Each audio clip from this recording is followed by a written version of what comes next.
Hey, good evening, Rising Church, and welcome to week 8 of our Groves. We hope you've been having as much fun as we've had, getting to know one another a little bit better and unpacking this idea of what it means to be sent.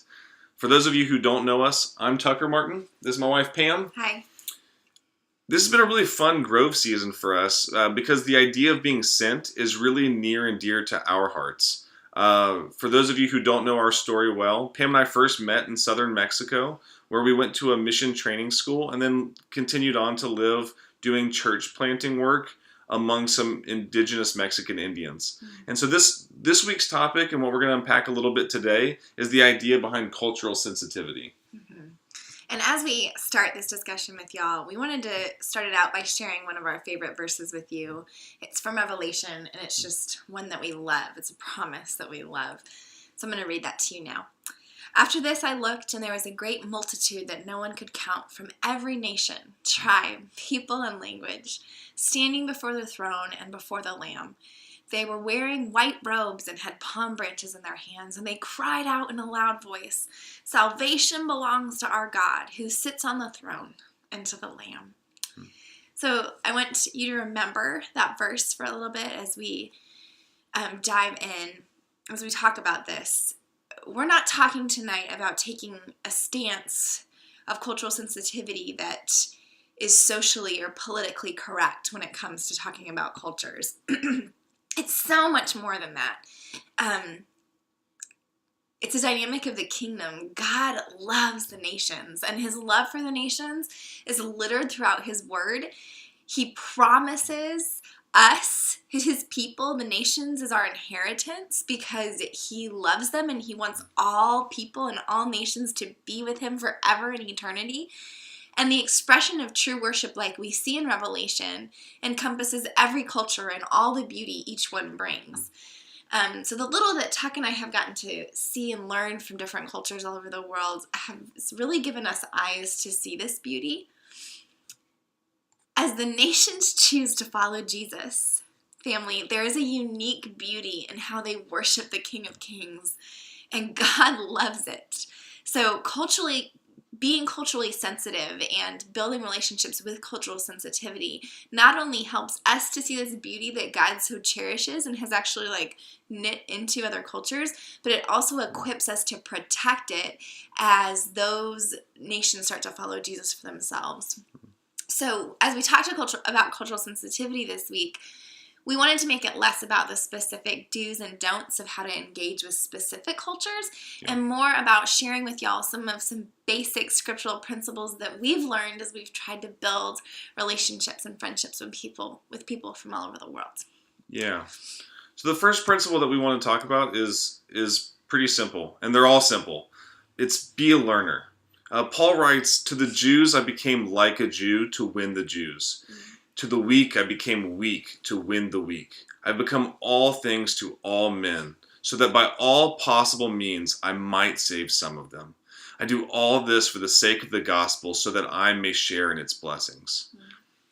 Being a learner means that we honor people in the way that we engage with them.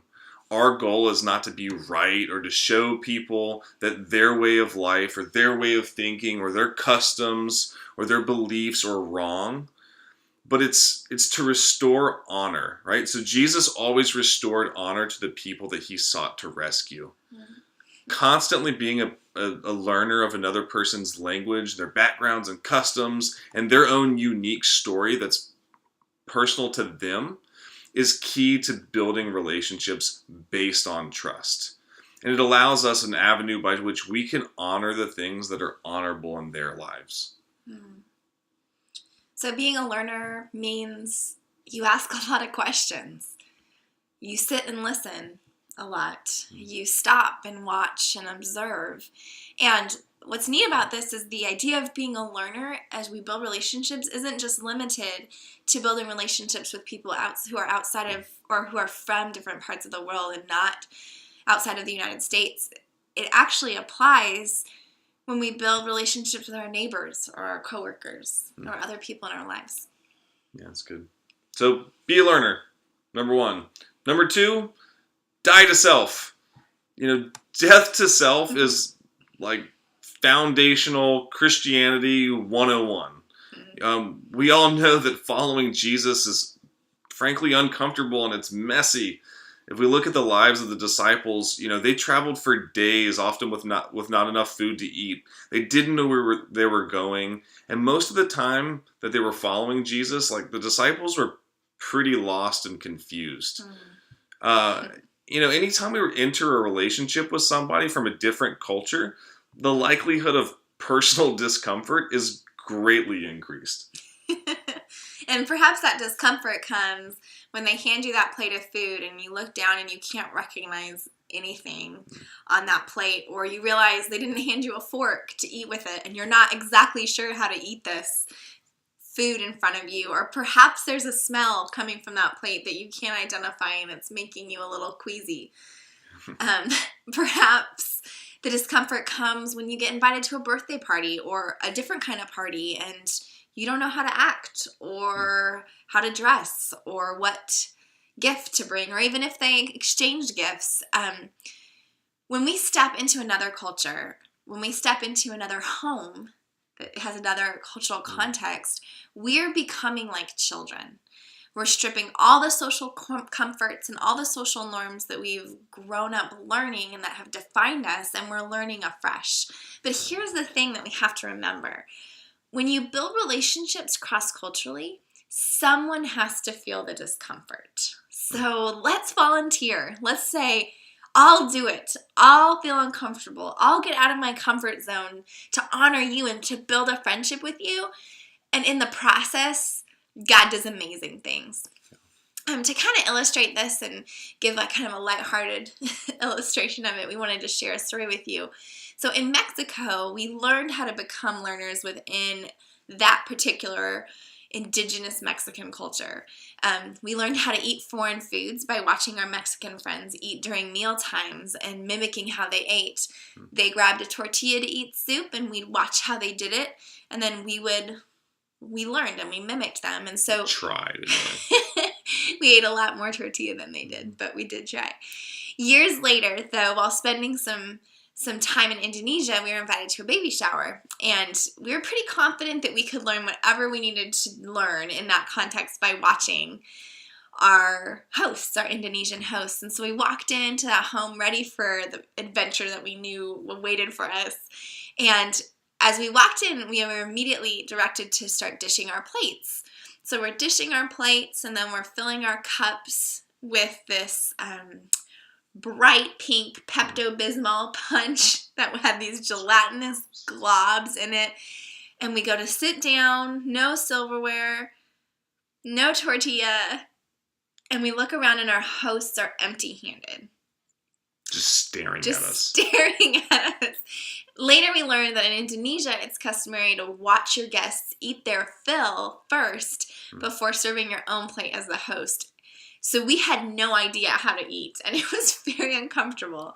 So finally, we just threw up our hands, and with embarrassed grins, we kind of mimed and said, "Teach us how to eat." And we felt like toddlers, and it was so humbling. Death to self. Yeah, it was uncomfortable. It really was, but it ended up being a lot of fun. It did. The reality though is that this is something that Jesus asks us to do all the time. This being dying to self, right?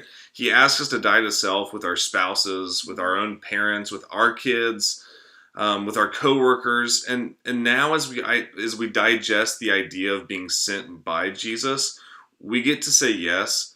I'll also die to self as I make friends with people from all over the world. Mm-hmm. So, number 2, death to self. The third principle that we wanted to talk about briefly is this: invite the Spirit. When Jesus sent out his disciples 2 by 2, he sent them out saying, "As you go, preach this message. The kingdom of heaven is near. Heal the sick, raise the dead, cleanse the lepers, drive out demons. Freely you have received, freely give." And in this way, we're also sent. We can master the first 2 principles of being a learner and dying to self. And in so doing, make great friends from all over from people from all over the world. And we can do good works that positively impact our world, much in the same way that a charitable organization strives to do every single day. And while peaceful relationships and doing good works are certainly like honorable things to do and to succeed in, it's just not enough. Like it's not enough. We live in a hurting and bleeding world, and people need more than just a warm blanket and a good friend. Like they need the transforming power of Jesus in their lives.